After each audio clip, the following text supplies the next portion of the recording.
Lightning like Steve McQueen. I'm in the fast lane when the light turns green. And I built tough, I ain't nothing but grit. Cause I made rugged blood, sweat, and spit. Yeah, like a horse I fly. Better push yourself in for a bumpy ride. I like to play hard, but I work harder. And I weather the storm cause I'm built stronger. What is up, ladies and gentlemen? We are back. We are live. It is the Freight Coach Morning Show, the top morning show in transportation, coming to you guys every single weekday, 8:30 a.m. Pacific, 10:30 Central, to break down some industry headlines and, most importantly, provide some actual insight into what you can do with all of this information. If this is your first time tuning in, welcome. This is the real side of freight, ladies and gentlemen. What do I mean by that? I mean, I only speak to transportation professionals. I only speak to individuals who are active in this industry, who have done what you're looking to do or who are currently doing what you're trying to achieve. So we can put the right information out there that you can apply, utilize, and see a meaningful difference in your business, in your life. It's one of the many reasons why I proudly fly this American flag behind me every single day. A, we're the greatest nation on earth, but B, I'm living my American dream, and I want to help each and every one of you live yours as well. We are going to be doing a solo show today. And yeah, we're going to get right into it, you guys. I want to talk about, having the right mindset, and do you really have what it takes to really make it in any market, but in business in general and everything. And then we're going to break down a couple of articles, and just like you guys, I got freight moving today. I got stuff going on, and we will be jumping back out there into the real world. But before I do anything, as always, you guys, I'll give a shout out to my friends over at VHub, vhubapp.com. Whether you're a broker, carrier, or shipper, we all need access to trailers at some point in time. And the best part about it, you get paid to move these. That's right. You get paid to move these trailers on top of the revenue that you can get by loading these trailers out. And then, furthermore, you guys, for my drivers that are out there, if you're a fleet, for example, and you've been bobtailing your trucks back to your home base, you can jump on vhubapp.com and check out and see, because the repositionings and stuff that I talk about on this show, there's just a couple of them. Like, they literally have trailers all over the country. So it's not just a couple of these locations. So, that's just another way for you guys to get on there and make a little bit of additional revenue to curb some of those empty miles that you might have. So with what they have, they got Dallas, Texas, going to Long Sault, Ontario, and you get $750 US to move that. They also have West Valley City, Utah, going up to Calgary, Alberta, and you get $1,550 to do that. And then they have 150 drive-ins out in Paragould, Arkansas, needing to get up to Mississauga, Ontario. And you get 1,000 Canadian to do that. And you can create a drop trailer pool with this. So say you have a shipper that delivers up into Mississauga, and they don't just have to pick up here in Paragould. You can just have them over in Nashville, Louisville, and you can create a drop trailer pool out there, you guys, so you can go in and run these power only. And then finally, they got a bunch of trailers out in San Diego, you guys. They have like 300 trailers out in San Diego going to various locations. They got a bunch going into Chicagoland. They got a bunch going into Indianapolis. They got them going into Iowa, Dallas, and they range all over the place on price. So hit them up, you guys, vhubapp.com. My friends, Stacy Steen and Zach Lonergan, they will be in the audience. Just do me a favor. Let them know that the Freight Coach sent you. Whitney Young, good morning to the best show around. Man, I appreciate that, Whitney. Thank you very much for that, man. That never gets old hearing that stuff. Fabian, what is up? Good morning, sir. Sante, what is up? Good morning, coach. Put me in, coach. He is ready to play. I love it, man. That's fucking funny. I haven't heard that song in a long time. Zena, good morning. Thanks for tuning in. And yeah, you guys, I know I'm going to be talking. I'm going to bring this up pretty much daily here for a little bit. If you're having issues seeing this on LinkedIn, if you're hearing the audio only replay or whatever, you want to catch the live stream, jump over to YouTube. YouTube seems to have a lot less issues with this show. For whatever reason on LinkedIn, it's just people aren't getting notified of it or for whatever reason. But jump on to YouTube, look up the Freight Coach YouTube channel on there, and you'll see. And yeah, you guys, because I do go live every single day. I don't take days off. I fucking show up every single day. I go live. I've just been getting a lot of messages lately that people are telling me that they're not able to access my stream on LinkedIn and that they're having trouble even getting notified of what's going on. So jump over to YouTube if you want to catch me live on there. I don't know what's been going on that platform lately, but it seems that the live streams are not coming through like they used to. So that's just a friendly reminder that I'm going to keep showing up every fucking day. Tracy St. Clair, she's over on YouTube. Thanks for tuning in as always, Tracy.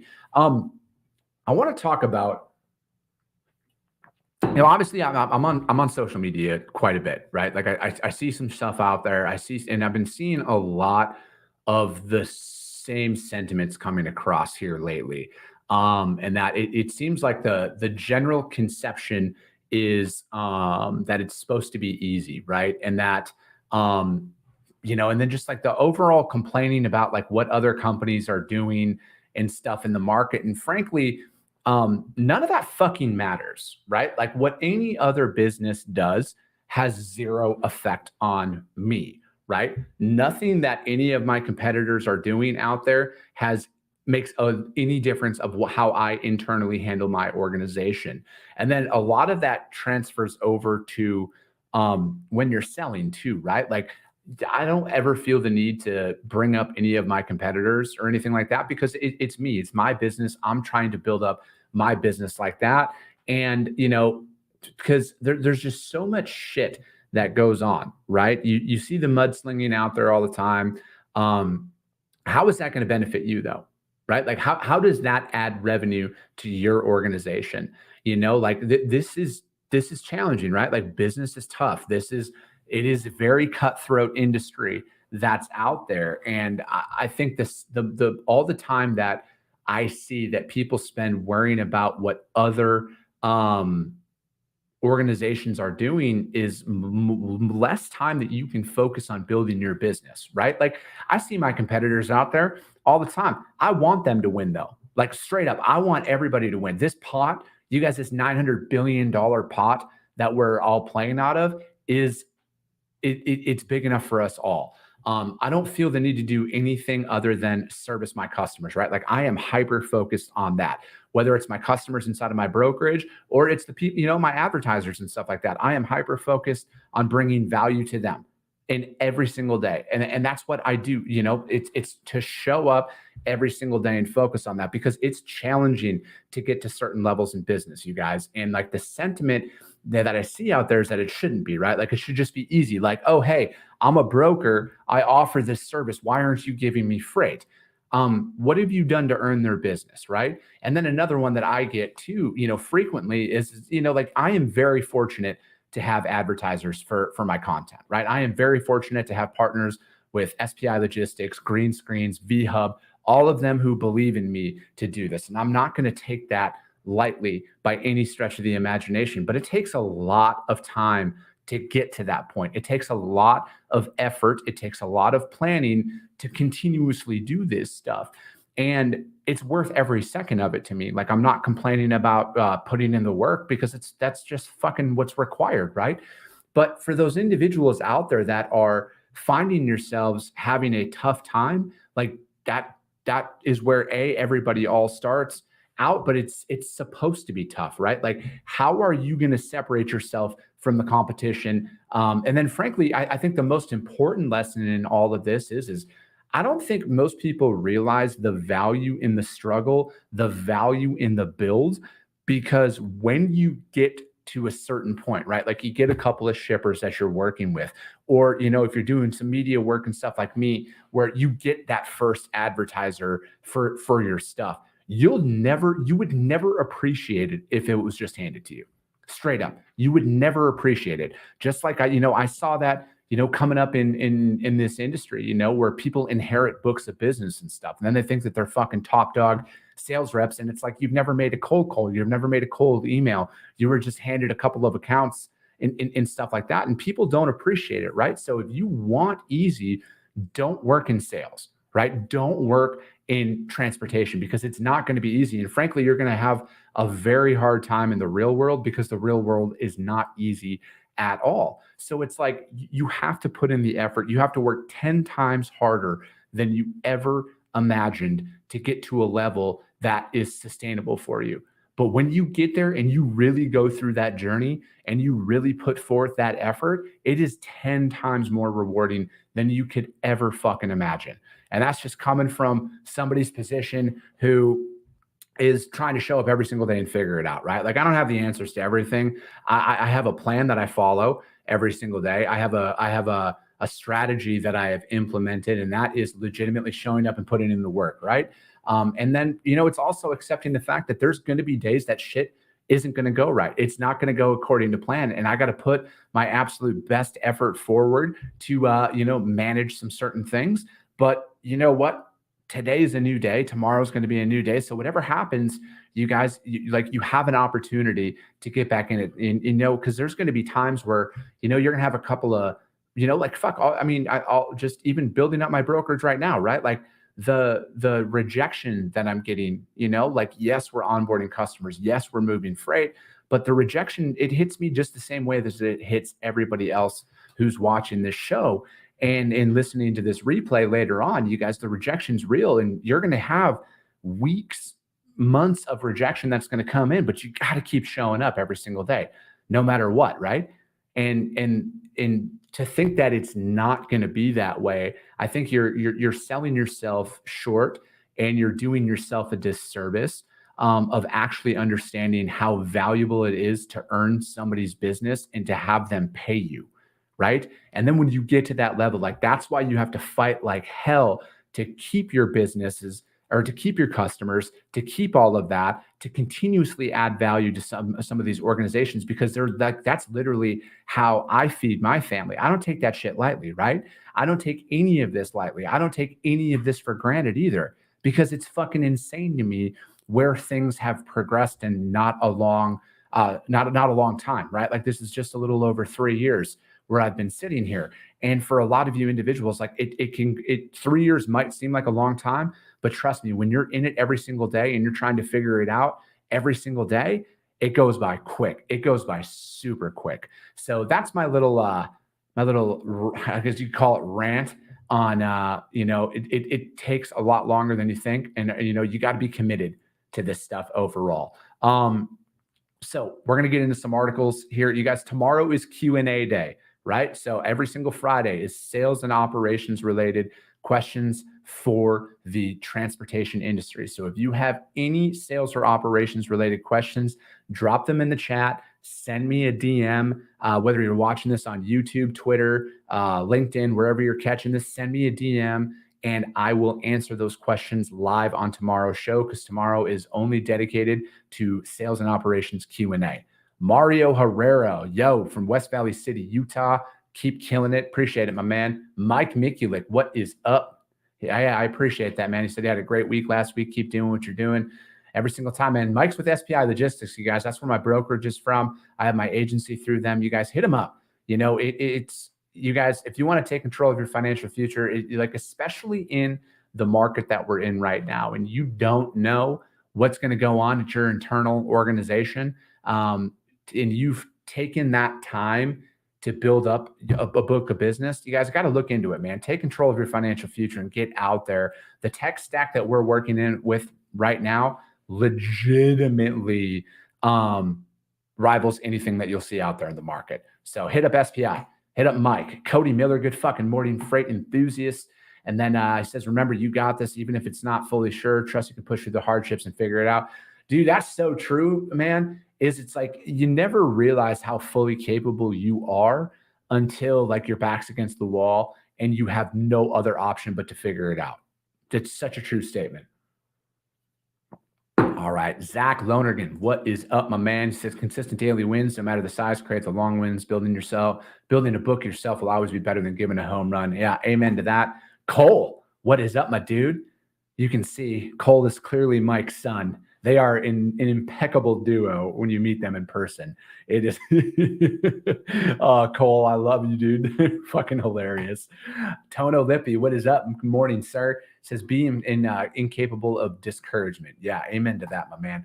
All right, first article we're going to break down, you guys. And as always, any of the articles that I talk about, I put the links to the articles over on the YouTube channel, as well as the Coffee with the Freight Coach audio only replay, which is on iTunes and Spotify. And as always, you guys, if you guys hear value in anything and you go over to those other platforms, do very solid. Subscribe and share the show. Rank the show out there. If you thought I gave 5 stars, give me 5 stars. If you don't. It's all about a value exchange, you guys. And I'm here for it. I'm here for the fucking challenge every single day. First article is expanding truck parking is high on the DOT's agenda. The nation's top transportation officer reaffirmed a commitment to continue expanding access to parking out there. Secretary Pete Buttigieg acknowledged benefits associated with facilitating more access to parking for women and men who drive trucks nationwide. And then ensuring greater parking availability would respond to safety and supply chain concerns, he said during a wide-ranging interview on Transport Topics Newsmakers. He says this is a major issue and one that we view not only as a matter of convenience or fluidity, but really as a fundamental safety issues. When I'm talking to drivers, this is one of the biggest, if not the biggest issues I hear about.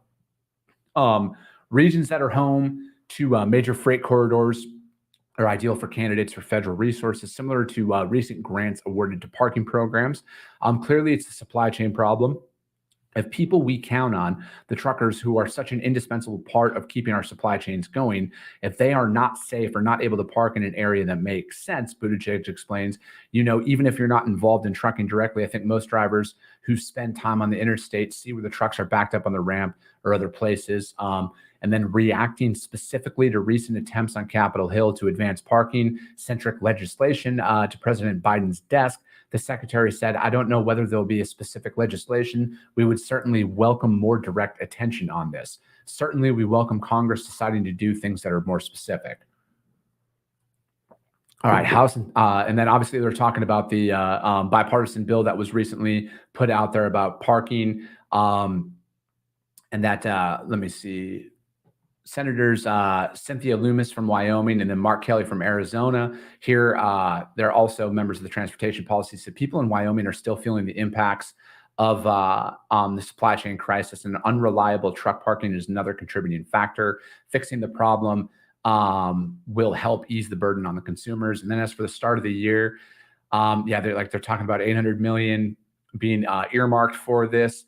And then according to the bill, the sense of the Congress should be the national priority to address the shortage of parking for commercial vehicles out there. The consideration of both truck parking bills have yet to be scheduled in the jurisdiction that's out there. I think that, this is definitely something that keeps getting talked about a lot. There's bills that are being introduced, but I think that at some point in time, they got to actually put their money where their mouth is. I know things have been earmarked out there, but it seems like, it's just like we can't keep talking about problems for 20, 30 years and then have nothing being done about them, right? Because otherwise, I think we are just contributing to the issue as a whole. And it's good to see that this is being talked about. It's good to see that there are steps being forward, but at what point is someone going to be like, all right, boom, here's the money, start breaking ground, start fixing this issue? Because we can talk about this today and it's good that the conversation's having, but this is 2 to 3 years out, right? We all know construction takes time, right? We know it can't be a snap of a finger and bam, there's a fucking parking lot that's built out there. So I think that it's great to see the topic brought up, but there needs to be actual action taking place here, because otherwise, what are we doing, right? And I think that most people who are behind the wheel, the drivers out there, want something done about it too, right? And instead of just hearing that, oh, hey, at least they're talking about it, where we need our government to actually do their job and make shit happen, right? But anyways, that's ttnews.com. Expanding truck parking is high on the DOT's agenda that's out there. And that seems like it's a topic that we continuously see brought up time and time again. But it's time to make some actual changes, make some stuff happen. Dylan Turner, good fucking morning. Sorry, late. #fired. Uh-oh. Well, I hope that's maybe, I don't know. Maybe I'm misinterpreting that, man. Hopefully that's not a real thing. 2023, Tony Lopez says 2023 ATR study indicates truck parking is the #1 priority for drivers. It definitely is, man. A lot of the drivers that I talk to out there is parking And then obviously driver pay is always going to be a thing. And I know like right now, we're not going to get into this today, but banging the drum on the rate transparency thing and everything else. All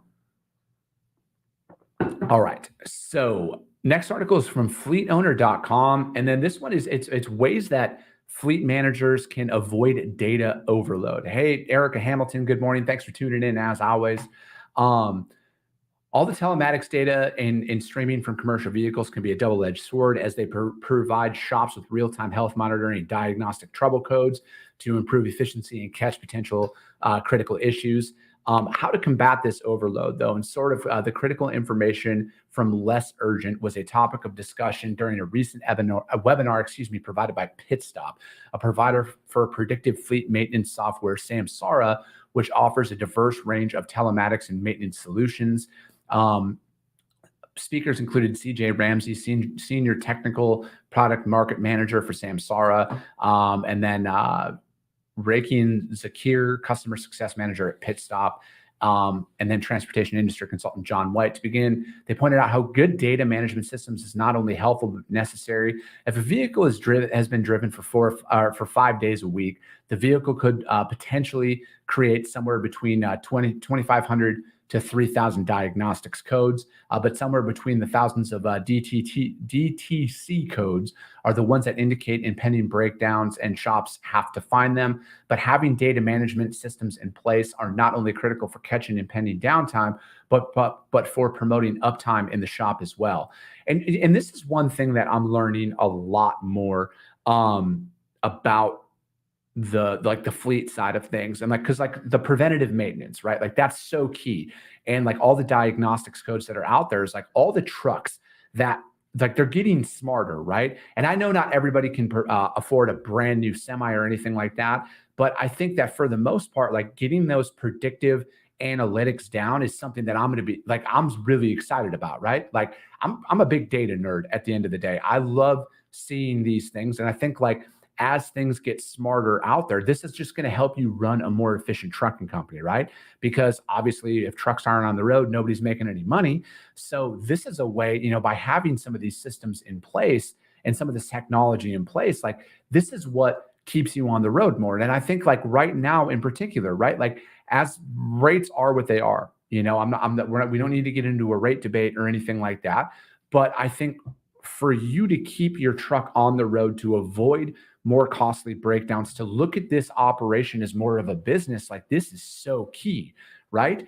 And the data that's out there and the software that's out there, like this is what you should be investing in for your company, right? If you own a fleet or if you own even one truck, you should be investing in some of this technology to see how do I, again, this doesn't eliminate all of this stuff, but like how do I have the right technology partners in place to avoid or minimize my downtime, right? Because that costs you more money than anything, right? Breakdowns, everything, depending on where you are in the country and shit like that. So like there's ways to do this. And then you get involved with, some maintenance companies, right? That can show up to wherever your truck is parked to do preventative maintenance checks and everything, and to keep your truck roadworthy overall. One of their key points was data filtration and prioritization. One of the first aspects of a fleet should look for when selecting data management platforms is the ability to filter their data depending on their metrics and business goals. There's a lot of fault codes that will show up that are just ghost codes. If you look in the system today, there are a lot of WABCO, a US-based braking, suspension, and transmission system provider codes that don't even exist for components that are built. Then a fleet system needs to be able to prioritize their data depending on their need or risk, on all of which are depends on the fleet's profile. Not all maintenance events are created equal. And I think that's another thing too, is like filtering through this, like, hey, what needs our attention more than not in these instances? And, and talking about this and being able to, with the ghost codes and everything, is it even a relevant warning and stuff like that? And then wide applicability and security. And then it talks about how It should not only sort the data coming from a vehicle, but also serve as a verifiable archive of all fault codes generated, regardless of whether a technician is specifically filtering for specific information or not. And they like a systems record and everything. And I think like, just like with everything, like if you go to the doctor, you have your medical records, you have your health records and stuff. Same thing goes into your vehicle, right? Same thing goes into your truck, is having a maintenance record easily accessible that's in place. And, keeping those records organized is extremely beneficial for your company as a whole. And then, talking about integration partner opportunities, knowing who your systems are integrated with on a daily basis, like before you sign up for some of these platforms is so crucial, right? It's so crucial to know who they can speak with so you don't have to buy multiple different platforms, right? And then if you do buy, and sign up for some of these things, know that they're integratable or integrated already with your current tech stack that you might have out there. And that's another one. And then customization and adaptability, talking about getting ahead of things, right? Like utilizing technology. They talk about AI in here, where you can make sure all of your telematics, all of your preventative maintenance schedules, everything is done and tracked for you to let the technology work for you. So, I mean, it's an informative article. It definitely is. And especially for all my friends that are drivers out there and everybody who listens and tunes into this that owns trucking companies and stuff. The title of this article, 4 Ways Fleet Managers Can Avoid Data Overload. And that's from fleetowner.com. And then I wanted to bring up this one briefly here, and this is from freightwaves.com, and it's the TA is their shareholders overwhelmingly approve the sale of the company to BP. Convenience store operator Arco makes no late play to supplant oil giant in deal, and only the formal closing remains. So essentially, BP has acquired Travel Centers of America, which is huge, right? Because the TAs are, I mean, they're like one of the if not the largest truck stop chain. They're at least one of the most recognizable ones out there to me. You got pilots and everything else, but like, man, TAs were all over the place where I grew up. So I think like for the industry as a whole, it's crazy to see. Let me see. And then there's a tweet from John Kingston, who wrote this article. He says, some perspective on the pending acquisition of this. The oil company just recorded first quarter earnings of about $5 billion, and they are paying $1.3 billion for TA. In perspective, it means between 23 and 24 days of BP profits is enough to pay for the entire TA acquisition. And that's what's wild when you think about it, right? Like that was crazy to me. So, but that it was a good article talking about the sale. That's essentially a done deal here, and that was from FreightWaves. TA shareholders overwhelmingly approved the sale of the company. It's just wild to look at that number, right? 1.3 billion purchase price, and it only took 23 days of their working quarter to pay for it in Q1. That's great. Nick Sanders, he says, "Morning, Chris. Love the show from St. Louis." I appreciate that, Nick. Thanks for tuning in, man. This is a little bonus article. I thought this was pretty sweet. I don't know, and I'll pull this up here because I want to share it. It is from it was talking about Peterbilt and how they released the 589, and it's how does a truck manufacturer update a legend very, very carefully, and why it's nearly 10-year process behind possibly the last truck in the iconic line that goes back to the Model 351 in the 50s. This is just more of like a feel-good article to me. My absolute favorite truck. So my dad always drove internationals, right? He had one Kenworth, but he only drove internationals. But my favorite truck has always been the Pete 379. And this one I thought was pretty sweet. Just looking at because this, it's got like the old school look, right? Like if you've been around the industry for a while, if you've saw these trucks before, it's got okay. This keeps jumping around here. But anyways, like I don't know, from a nostalgic standpoint, I think this is pretty sweet to see. And I got to remove when they show photos and stuff, because up on YouTube and stuff, they'll ping your video if you're showing somebody else's content out there too long. But no, this was a pretty sweet article. I thought, bringing back a nostalgic look to the industry as a whole. And Peterbilt's an iconic brand in the transportation industry. But anyways, that is going to be it for today. And then just kind of as we're closing up the show, you guys check out Green Screens. You guys, if you're out there looking to read freight markets more accurately, if you guys are out there trying to provide a different data set to your prospects and your current customers on where markets are going to trend, hit them up, you guys. The link's going to be in the description of the video over on YouTube. You'll see Green Screens at the hashtag or / the freight coach and everything. Check it out, you guys. It's what I personally use inside of my brokerage, and we're winning more freight with it every single day. But that's going to be it for today, you guys. Tomorrow is Q&A show. Remember that every single Friday, transportation sales and operations sales I think I fucked that up. It's a Q&A show, all right? If you have any sales or operations related questions for the transportation industry, you guys send me a DM, drop them in the chat tomorrow during the live stream. We will answer them live on the show tomorrow. Amen, Cody Miller. I love the 359s as well, man. It's classy. But yeah, we'll be back tomorrow. As always, you guys, if you guys saw value in it, subscribe and share the show. You guys rank the show, get it out there. That's how we are the top transportation podcast. It's because of each and every one of you. I appreciate you guys. I love you guys, and we'll be talking to you.